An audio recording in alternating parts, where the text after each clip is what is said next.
أحيانا تفاجأ بوجود أشخاص يبدون كالبشر، ولكن لو بحثت وراءهم ستفكر كثيرا وتتساءل: هل مثلا الرضيع المولود بعين واحدة، أو حتى حيوان برأسين؟ هل تعتبر هذه الأشياء علامات أو نذير شؤم لأمور سيئة ستحدث؟ ولكن حقا، كيف ستشعر إذا رأيت متحولا؟ كيف سيبدو شكله؟ هنا نعرض لكم 5 متحولين تم تصويرهم في الحقيقة. متحول في صحراء البرتغال.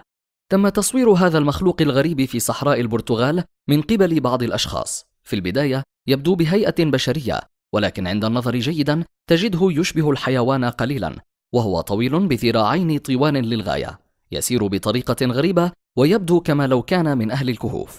ما هذا المخلوق وما الذي يفعله هناك؟ قد يكون فصيلا غير مكتشف، أو قد يكون ذو أصول بشرية وتحول بسبب مرض أو إشعاع معين، لن نعلم أبدا. جثة ميتة على الطريق. انتشرت الآن الأبحاث التي تعبث في جينات البشر لمدعين أن هذا لصالح العلم. مثلا هناك شركات تقوم بعمل اختبارات وتجارب كثيرة خطيرة للغاية، فمثلا يقومون بتغيير الحامض النووي الخاص بالنباتات باستخدام مواد حيوانية. حسنا، هل من الممكن أن يصل الأمر إلى العبث في الحيوانات لإنتاج لحوم أفضل؟ يبدو الأمر ممكنا، فطبقا لهذا الفيديو تم تصوير كائن يشبه الخنزير والذي يبدو متحولا بشكل غريب. متحول في المجاري.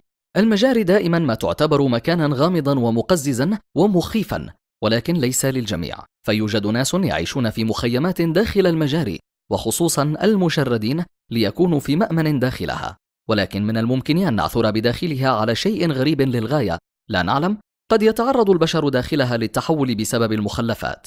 الفيديو التالي يعرض مخلوقا غير معروف ماهيته. الخنزير المتحول. ليس كل التحولات تتم بسبب التعرض للإشعاعات أو التجارب، ولكن هناك ما قد يكون نتيجة لمشاكل جينية ينتج عنها كائنات مريضة ومشوهة تعيش لفترات قصيرة.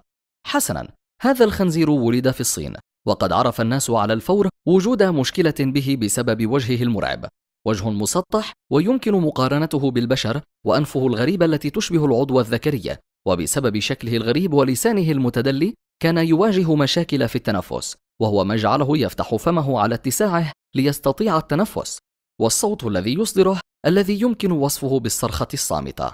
حيوان متحول في تشيرنوبل. كارثة تشيرنوبل كانت أكبر كارثة نووية في العالم، حيث انفجر معامل نووي سنة 1986 في روسيا، الأمر الذي نشأ عنه انبعاث إشعاعات خطيرة في المنطقة المعروفة الآن باسم أوكرانيا. موقع الانفجار ما زال حتى الآن غامضا وخطيرا، ومن الممكن أن تجد فيه كائنات متحولة مثل هذا الكائن الغريب الذي تم تصويره والذي لا يمتلك رأسا أو رقبة، وغير المعروف هويته. تريد أن ترى المزيد من الفيديوهات على قناتنا؟ نحن نساعدك على ذلك. اضغط على أيقونة الجرس، ستكون على يقين أن كل الأصدقاء هنا، ومن ثم ستحصل على إشعارات بالإصدارات الجديدة. للمزيد اشترك في قناتنا لمشاهدة كل ما هو جديد وممتع.